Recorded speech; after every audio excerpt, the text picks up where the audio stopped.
స్వచ్ఛమైన నాణ్యమైన గౌదర్పార్ పూజా ఉత్పత్తులు www.gaudarpar.com ద్వారా ఆన్లైన్ లో ఆర్డర్ చేయండి. మీ ఇంటిని దేవాలయంగా మార్చుకోండి. నమస్కారం, వెల్కమ్ టు సుమన్ టీవీ. నేను గీతాంజలి.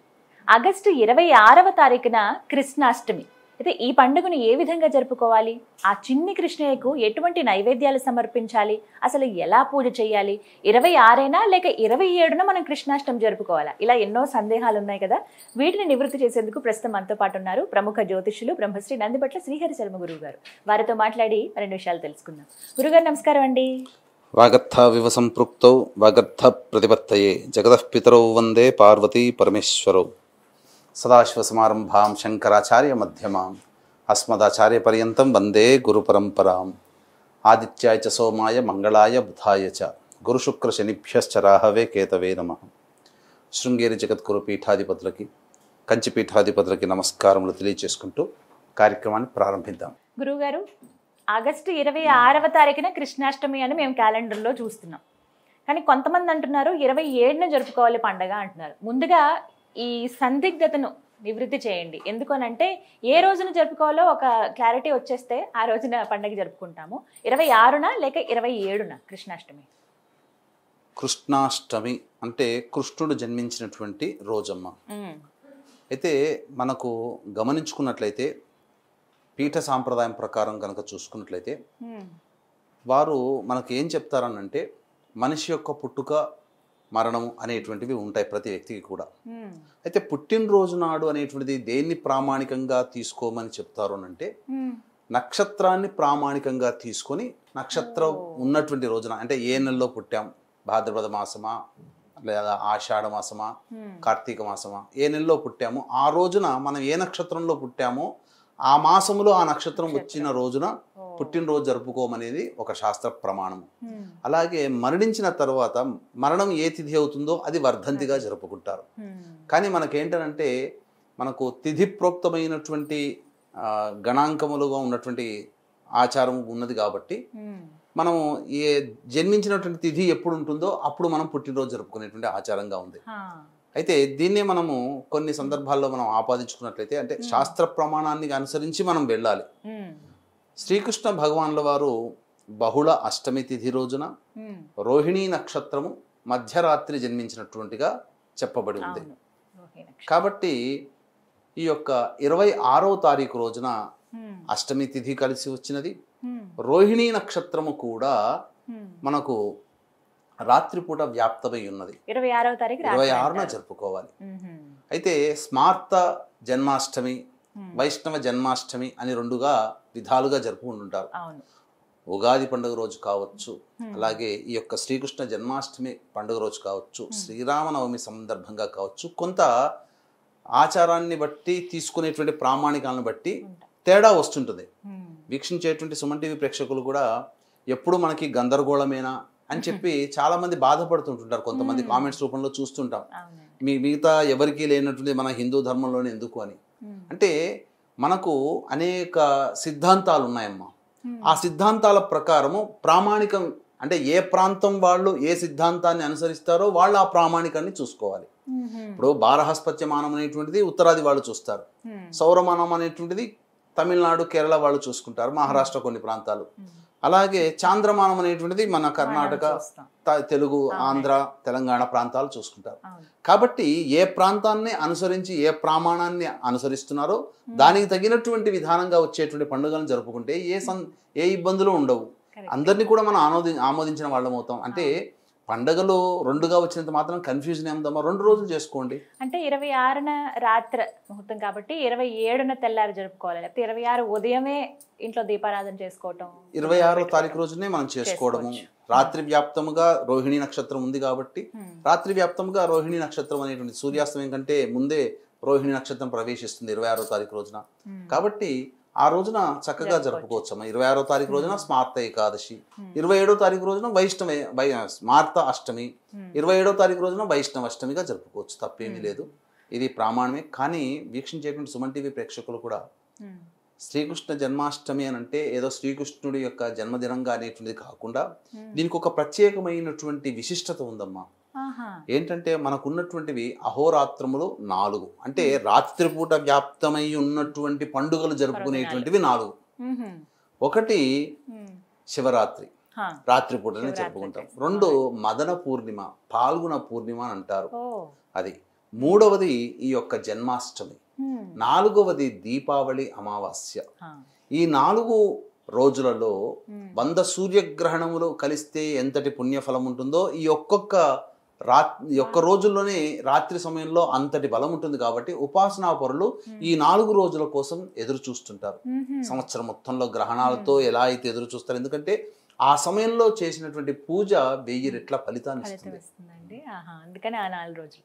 ఇంతకీ మరి ఈ కృష్ణాష్టమిని మేమందరం ఎలా జరుపుకోవాలో తెలియచేయండి గురువుగారు. అంటే విగ్రహాలు పెట్టుకుంటాము, ఆ చిన్ని కృష్ణని అందంగా అలంకరించి ఇల్లంతా పాదాలు వేసుకుని గుమ్మం దగ్గర నుంచి, ఇంట్లో చిన్నపిల్లలు ఉంటే వాళ్ళకి కూడా కృష్ణుడి వేషం వేసి ఇలా మురిసిపోతూ ఉంటారు. అన్ని నైవేద్యంగా పెట్టేస్తూ ఉంటారు, అంతే. అక్కడ వరకు పూజ మాత్రమే. ఒకవేళ వెసులుబాటు ఉంటే దగ్గరలో ఏదైనా కృష్ణాలయం ఉంటే వెళ్ళి వచ్చేస్తూ ఉంటారు. ఆ రోజు అలాగే మేము చేసుకుంటాం. కానీ ప్రత్యేకంగా నియమం అంటూ ఉందా, ఏ విధంగా కృష్ణాష్టమి జరుపుకోవాలి అని? కృష్ణాష్టమి జరుపుకునే విధానము ప్రతి కుటుంబంలో కూడా అందరూ ఓన్ చేసుకున్నారమ్మా ఈ కాలానికి. ఎందుకనంటే పిల్లలు లేని కుటుంబం అంటూ ఉండదు. ఆడపిల్ల మగపిల్ల అనే తేడా లేకుండా కృష్ణుడి వేషం వేయించుకొని సరదా పడుతుంటారు. ఎందుకనంటే చిన్న పిల్లవాడిగా ఎన్నో ముగ్ధ మనోహరమైనటువంటి రూపంతో ఎన్నో కృత్యములు, లీలలు చూపించాడు ఆయన చిన్నతనం నుంచి. చాలా మంది ఏమనుకుంటారంటే, సందర్భం వచ్చింది కాబట్టి చెప్తున్నానమ్మా, ఈ గోపికలందరూ స్నానం ఆచరిస్తుంటే వాళ్ళ వస్త్రాలన్నీ దొంగలించాడు, వెన్న దొంగలించాడు, ఇలా చెప్పుకుంటుంటారు. కానీ మనకు అసలు భాగవతం ప్రకారం కనుక చూసుకుంటే గోవర్ధనగిరి పర్వతము ఎత్తడానికంటే 1 వర్షము అంటే 1 సంవత్సరం ముందే ఈ యొక్క గోపికా స్త్రీలైనటువంటి వస్త్రాలను అపహరించాడని మనకు భాగవతం ద్వారా తెలుస్తుంది. అంటే గోవర్ధనగిరి ఏ సంవత్సరంలో ఎత్తాడు? 7వ సంవత్సరంలో. శ్రీకృష్ణ భగవానుల వారికి తను 7వ సంవత్సరంలో నడుస్తున్నప్పుడు ఆ గోవర్ధనగిరి పర్వతాన్ని ఎత్తాడు. అంటే 6వ సంవత్సరంలో వస్త్రములు దొంగిలించాడు. చిన్న పిల్లవాడికి ఏం ఆలోచనలు ఉంటాయి? కాబట్టి ఒక దేవతా భావనతో స్వరూపముగా భావిస్తూ మనం దాన్ని ఆ విధంగా అర్థం చేసుకోవాలి తప్ప ఇప్పుడు విపరీత అర్థాలు అనేటువంటివి వస్తున్నాయి. ఈ జనాలు కూడా ఇదే నిజమేమో అని చెప్పి నమ్ముకుంటున్నారు, అంతే తప్ప అందులో లేదు. అయితే ఆ యొక్క కృష్ణాష్టమి రోజున సూర్యోదయం కంటే ముందే లేచి కాలకృత్యాదులన్నీ తీర్చుకొని చక్కగా ఇల్లంతా శుభ్రపరచుకొని ఆ రోజున ఇంట్లో ఆవు నేతితో దీపారాధన చేసి, వెన్నతో వచ్చినటువంటి నెయ్యి అయితే, ఆవు నెయ్యి అయితే చాలా శ్రేష్టం. ఎందుకంటే వెన్న దొంగలించాడు అని చెప్పుకుంటుంటారు కదా. కాబట్టి వెన్నతో, తాము చిరిగినటువంటి వెన్నతో వచ్చినటువంటి ఆవు నేతితో కనుక ఆ యొక్క కృష్ణ భగవాన్ వారి యొక్క చిత్రపటం ముందర కానీ విగ్రహం ముందర కానీ చక్కగా పంచోపచార పూజలు జరిపించి, దీపారాధన చేసి పంచోపచారాలు పూజ జరిపించి స్వామి వారికి ఆవు పాలు నైవేద్యంగా పెడితే సరిపోతుంది. ఆవు పాలు నైవేద్యం.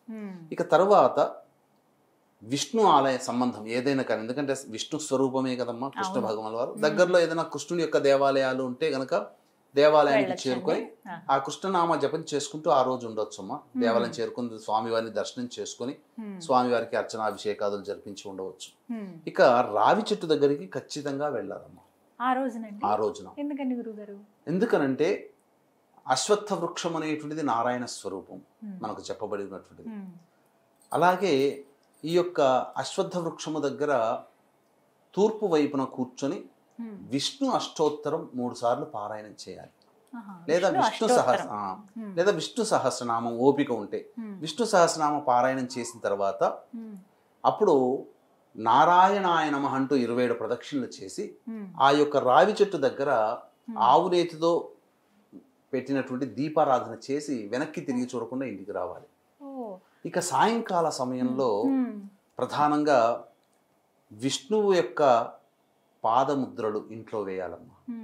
ఎందుకంటే సాయంకాలం వేయాలి. ఎందుకంటే సాయంత్రం 4:30 తర్వాత ఈ యొక్క రోహిణి నక్షత్రం వస్తుంది ఆ రోజున.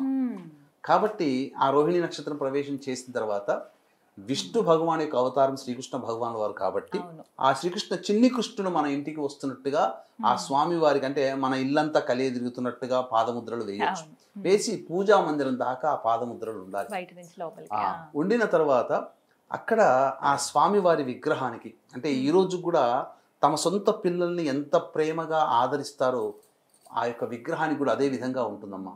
చక్కగా ఆ విగ్రహానికి చక్కగా కొత్తటి బట్టలు, అలాగే నెమలి పింఛము, కిరీటము, అవన్నీ కూడా చిన్న విగ్రహాలకి ఇంతే ఉంటాయి విగ్రహాలు. ఆ విగ్రహాలకి చిన్న చిన్న బట్టలు తొడిగి చక్కగా ఆ స్వామి వారికి మంచి నైవేద్యం కూడా పెట్టాలమ్మా. అంటే ఆ రోజున ఏంటనంటే పాదముద్రలు వేసిన తర్వాత అక్కడ మళ్ళీ సాయంకాలం సంధ్యా సమయంలో దీపారాధన చేసి విష్ణు సహస్రనామ పారాయణం లేదా కృష్ణ సహస్రనామ పారాయణం కూడా ఉంటుంది.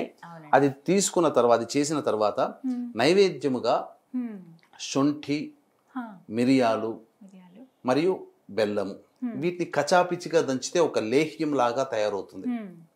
ఆ లేహ్యాన్ని మనం స్వామికి నైవేద్యంగా పెట్టి, ఆ లేహ్యం వస్తుంది కదమ్మా, వాటికి సంబంధించినటువంటి ఈ ఉండలు చేయాలి. కుంకుడు గింజంత ఉండలు ఒక 30గా చేసుకొని నైవేద్యంగా పెట్టిన తర్వాత ప్రతిరోజు గనక ఆ కృష్ణాష్టమి నుంచి మళ్ళీ ఒక నెల రోజుల పాటు అవి రోజు గనక తింటే శరీరము చాలా ఆరోగ్యవంతంగా తయారవుతుంది. తర్వాత ఖచ్చితంగా పెట్టాల్సినటువంటి నైవేద్యం సునుండలు. సునుండలు కృష్ణ భగవానికి చాలా ప్రీతికరం. సునుండలు నైవేద్యంగా పెట్టాలి. ఈ విధంగా చేసుకున్నట్లయితే కృష్ణ భగవాన్ యొక్క అనుగ్రహం పొందుతారు. అలాగే శివరాత్రికి ఏ విధంగానైతే జాగారము చేస్తారో ఆ విధంగా కూడా ఈ రోజున కృష్ణాష్టమి సందర్భంగా ఆ రోజంతా కూడా కృష్ణనామస్మరణ చేసుకుంటూ రామభజన చేసుకోవచ్చు, కృష్ణనామస్మరణ చేసుకోవచ్చు, విష్ణు సహస్రనామ పారాయణం చేసుకుంటూ ఎవరైతే స్వామివారికి సంబంధించినటువంటిది ఆ యొక్క నామభజన ఆ రోజంతా రాత్రి నిద్రపోకుండా చేస్తారో స్వామి వారి యొక్క అనుగ్రహం కలుగుతుంది. అంటే జగద్గురువు అయినటువంటి కృష్ణుడి యొక్క అనుగ్రహం కలిగితే సాధించరానిదంటూ ఏది లేదమ్మా. ఎందుకంటే దీనికి సాక్షాత్తు కురు పాండవ యుద్ధం, ఎంతో గొప్ప అయినటువంటి యుద్ధంలో ఈ కృష్ణ భగవాన్ యొక్క అనుగ్రహంతో పాండవులు జయించడం జరిగింది. కాబట్టి వీక్షించేటువంటి ప్రేక్షకులు కూడా తప్పకుండా ఈ యొక్క కృష్ణాష్టమి రోజున ఆ విధమైన చెప్పిన విధంగా ఎవరైతే చేసుకుంటారో వారికి కృష్ణుని యొక్క అనుగ్రహం కలుగుతుంది. ఎందుకంటే కృష్ణుడు ఎక్కడ ఉంటే అక్కడ జయమమ్మ. అందుకనే చాలా మంది, కొంతమంది ఇప్పటికీ కూడా మనకు కొంతమంది తెలియదమ్మా, వాళ్ళు వెళ్ళిన చోట పని అయ్యి వస్తున్నది అని అంటే దానికి కారణం ఏంటంటే విష్ణు భగవానుడి అవతార స్వరూపము ఈ యొక్క కృష్ణుడు వారు కదా. కృష్ణుడు వారు జన్మించినటువంటి జన్మకుండలిని వాళ్ళు జేబులో పెట్టుకుంటారు. ఇది ఉంది. శ్రీకృష్ణ భగవాన్ వారి యొక్క జన్మకుండలి కూడా తాయెత్తులో పెట్టుకున్న వాళ్ళకి విజయం అమ్మ. ఇది చాలా గొప్ప విషయం. ఇది చాలా సీక్రెట్, ఎవరికి తెలియదు. ఎందుకంటే జయం అనే శబ్దానికి అర్థమే శ్రీకృష్ణ వారి యొక్క జీవితం. కాబట్టి అటువంటి వ్యక్తి యొక్క జన్మజాతకం మన యొక్క తాయెత్తులో కానీ లేకపోతే పాకెట్లో కానీ పెట్టుకుంటే ఎక్కడికి పోయినా విజయంతోనే వస్తాడు తప్ప ఆ విధంగా ఎప్పుడు కూడా అపజయం అంటూ ఉండదు. ధర్మమే నిలుస్తుంది మన మాట పాట. ఇంకొక విశేషం ఏంటంటేనమ్మా, ఈ యొక్క కృష్ణాష్టమి సందర్భంగా సంవత్సరంలో ఒకసారి వస్తుంది కాబట్టి కొన్ని ప్రాంతాల్లో, దక్షిణ భారతదేశంలోని కొన్ని ప్రాంతాలలో రవికల పండుగని జరుపుతారు. అది గోప్యంగా జరిగేటువంటిది. ఆ రోజునే వచ్చినటువంటి సామెతే పండుగ పూటన పాతమొగుడేనా అన్నట్టు సామెత ఉద్భవించింది. పండుగ పూట కూడా పాతమొగుడేనా అన్నట్టుగా. విగ్రహాలు పెట్టుకుని మనం పూజ చేసుకుంటాం. కొంతమంది మా దగ్గర విగ్రహం లేదండి అంటే ఫోటో ఒకటి పెట్టుకున్నా చాలా. ఫోటో ఒకటి పెట్టుకున్నా చాలమ్మా. ముఖ్యంగా ఏంటంటే విగ్రహాన్ని పెట్టుకున్నప్పుడు స్వామి వారికి పవళింపు సేవ. కొంతమంది ఇప్పటికీ కూడా, నేను చాలా చోట్ల ప్రయాణాలు ట్రైన్లో చేస్తున్నప్పుడమ్మా, కొంతమంది నార్త్ ఇండియన్స్ ముఖ్యంగా వాళ్ళు రాత్రి కాగానే వాళ్ళ దగ్గర ఉన్నటువంటి దాంట్లో కొంత తీస్తారు సామాన్లలో, కృష్ణ భగవాన్ యొక్క విగ్రహాన్ని పెట్టి అందులో ఊయల్లో పెట్టి రాత్రిపూట జోలపాట పాడుకుంటూ ఊయలో ఊపుతుంటారు. ఆ విధంగా కూడా చేయవచ్చునమ్మా. సొంత కొడుకునైతే ఏ విధంగా, చిన్న పిల్లవాడిని ఏ విధంగా చూస్తుంటారో మనిషిలాగానే ట్రీట్ చేస్తారు. కృష్ణ భగవాన్ వారు ఉన్నట్టుగానే ఏ పదార్థం చేసినా కృష్ణ భగవాన్ వారికి నైవేద్యంగా చిన్ని కృష్ణ, చిన్నయ్య అని పెట్టి చేసేవాళ్ళు ఉన్నారు. కృష్ణ భక్త సమాజం వాళ్ళు ఖచ్చితంగా చేస్తారమ్మా. అయితే ఫోటో ఒకటి పెట్టుకున్నా చాలండి. అయితే ఆ ఫోటో ఎలాంటిది పెట్టాలనేది, ఇప్పుడు రాధాకృష్ణుల ఫోటో ఎక్కువగా మనం చూస్తూ ఉంటాం.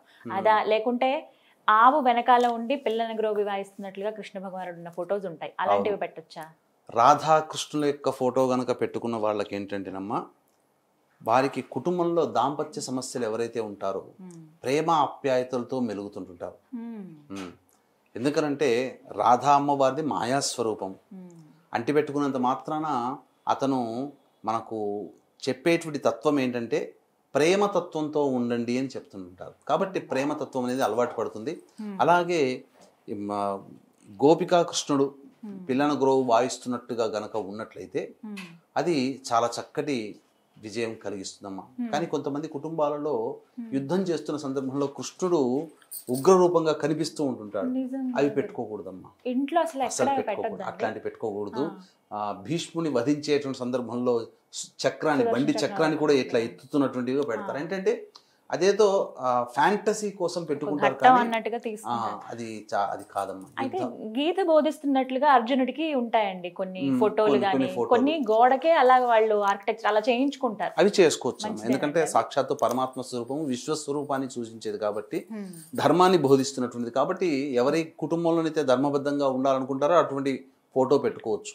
అలాగే పంచలోహంతో ఉన్నటువంటి చిన్న చిన్న విగ్రహాలు ఉంటాయండి, అవి ఆ రోజున చేసుకోవచ్చు. అవి పంచలోహ విగ్రహాలు మంచిది, దానికేం తప్పు లేదు. మట్టివి కానీ ఇత్తడితో చేసినవి కానీ తప్పు లేదమ్మా. ఇవన్నీ కూడా మనం అక్కడ పూజలో పెట్టుకుని చేసుకోవచ్చు అమ్మా, చాలా చక్కగా చేసుకోవచ్చు. ఇది చాలా గొప్పదైనటువంటిదమ్మా. ఈ కృష్ణాష్టమి రోజున ఎవరైతే విష్ణుని ధ్యానం చేస్తారో వారికి సంపూర్ణమైనటువంటి యోగం కలుగుతుంది. వీక్షించేటువంటి సుమన్ టీవీ ప్రేక్షకులు గమనించాల్సింది ఏంటంటే 31వ తారీఖు రోజున శని త్రయోదశి పుష్యమి నక్షత్రం కలిసి వచ్చిందమ్మా. 31వ తారీఖు రోజున అది చాలా అద్భుతమైనటువంటిది. శ్రావణ మాసంలో వచ్చే శని త్రయోదశి అది. కాబట్టి వృషభ, మిథున, కర్కాటక, సింహతుల, వృశ్చిక, మకర, కుంభమీన రాశిలో జన్మించిన వారికి శనిదోష పరిహారార్థమై శనీశ్వర హోమం, అఘోర పాశుపత మంత్ర హోమంతో పాటు విద్య, వివాహ, ఉద్యోగ, దాంపత్య, అనారోగ్య సమస్యల నివారణకి 18 రకాల హోమాదులు మరియు గత జన్మ కర్మదోష నివారణకి కర్మదోష నివారణ పూజలు అనేటువంటివి కేవలం 1500 రూపాయల రుసుముతో చేయించడం జరుగుతుంది. అవకాశం ఉన్న వాళ్ళు కార్యక్రమ తదనంతరం కాంటాక్ట్ చేసి పూర్తి వివరాలు తెలుసుకోవచ్చు. అలాగే సంవత్సరం పొడుగుతో కూడా మా ఆధ్వర్యంలో ఒక్కొక్క క్షేత్రంలో కుటుంబ సభ్యుల గోతనామాలతో కూడా జరిపించడం జరుగుతుంది. ఆ వివరాలు కూడా మీరు తెలుసుకోవచ్చు. చాలా చక్కగా వివరించారు గురుగారు. ఒక సందిగ్ధత అయితే వేడింది 26, 27 అని చెప్పి. ఇంట్లో అయితే చక్కగా 26న చేసుకోవాలి. అలాగే ఆలయానికి వెళ్ళి కూడా మీరు ఆ కృష్ణ భగవాన్ దర్శించుకుంటామన్నారు.